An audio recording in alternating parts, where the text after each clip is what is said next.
Hello दोस्तों, नमस्कार। स्वागत है मेरे यूट्यूब चैनल पर। आज हम इस वीडियो में बात करने वाले हैं इजेक्टर पिन के बारे में, जो कि हम चार तरह के पिन्स और सिस्टम के बारे में बात करेंगे। किसको कब और क्यों लगाया जाता है ये भी हम डिस्कस करेंगे, तो बने रहिएगा वीडियो में। सबसे पहले हमारा आता है एक स्टेट इजेक्टर पिन। ये ज़्यादातर मामलों में यूज होता है। नॉर्मली हर एक टूल रूम में, हर मोल्ड में लगाया जाता है स्टेट इजेक्टर पिन।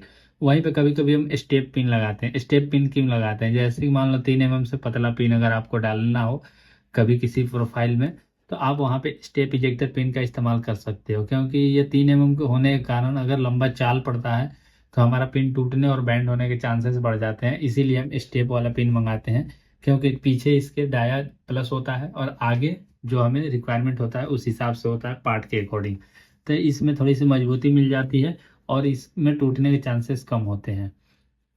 तो आप ध्यान रखना कि अगर 3 mm से कम आपका पिन लगाना हो तो आप स्टेप इजेक्टर पिन का इस्तेमाल कर सकते हैं। उसके बाद आपको एक देखने को मिलेगा यहाँ पे स्लीव इजेक्टर पिन। ये ऊपर में जो है नीला कलर का, ये हमारा स्लीव है और ये पीछे पिन है। ये हम तब इस्तेमाल करते हैं जब मान लो हमें प्रोफाइल में कोई एक तरह से कहें प्लास्टिक के पार्ट आप देखे होंगे जिसमें कभी कभी हम बोल्ट वगैरह लगाते हैं, स्क्रू लगाते हैं, तो उसे हम कहते हैं बोस। तो हम अगर उस टाइप के प्रोफाइल बनाना हो, जैसे होलो शेप और उसमें बोल्ट वगैरह लगाना हो, तो हम इस टाइप के इस्तेमाल करते हैं पिन के, क्योंकि वहाँ पे जो होल बनता है प्लास्टिक पार्ट में, बॉस जो बनता है, तो वो अंदर की तरफ बनता है और इसमें ये वाला पिन से हम होल करते हैं। तो हमें उस बॉस को अंदर से निकालने के लिए हम स्लीव इजेक्टर पिन का इस्तेमाल करते हैं, क्योंकि वो इस बेस पे बनेगा और ये आगे की तरफ पुश करके उसे बाहर आसानी से निकाल देता है। और ये वाला जो पिन है ये फिक्स रहता है हमारे बॉटम प्लेट में और ये इजेक्टर असेंबली में हो जाता है जैसे इजेक्टर प्लेट में। तो जब इजेक्टर ग्रेड आगे इजेक्टर असेंबली आगे बढ़ता है तो ये वाला पिन फिक्स होने के कारण वहीं पे रहता है और ये प्रोफाइल से बाहर कर देता है आसानी से हमारे प्लास्टिक पार्ट को। तो ये हो गया स्लीव इजेक्टर पिन। आप इसको एक बार सेक्शन काट के देख सकते हो। जैसे कि मैं इसे हाइड करूंगा तो आप देखोगे इसमें एक होलो शेप होगा। ये कुछ क्लियरेंस होता है इसमें। एक बार मैं इसे सेक्शन में ही दिखाता हूँ, कंट्रोल एच करता हूँ, तो ये देखो ये इस टाइप का पिन होता है। ये इसके अंदर से जाता है, कुछ दूरी पे हम गाइडेंस देते हैं जैसे 20-25 mm पे। उसके बाद पीछे होता है रिलीफ, ताकि आसानी से ये जा सके और चल सके। ये मूव करता है आप अंदर ही अंदर। और ये इस पिन पर हमारा प्रोफाइल बना होता है जो डायमीटर हमें चाहिए होता है प्लास्टिक पार्ट के अंदर।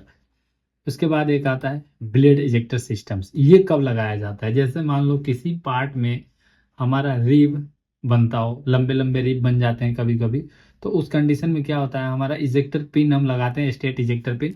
तो उससे जब हम पार्ट को इजेक्ट कराते हैं तो हमारा पार्ट रिब लंबा होने के कारण वो फंसता है, स्टिक होता है कोर में, तो वो आसानी से निकल नहीं पाता है। तो हम रिब के बेस में इजेक्ट ब्लेड इजेक्टर का इस्तेमाल करते हैं।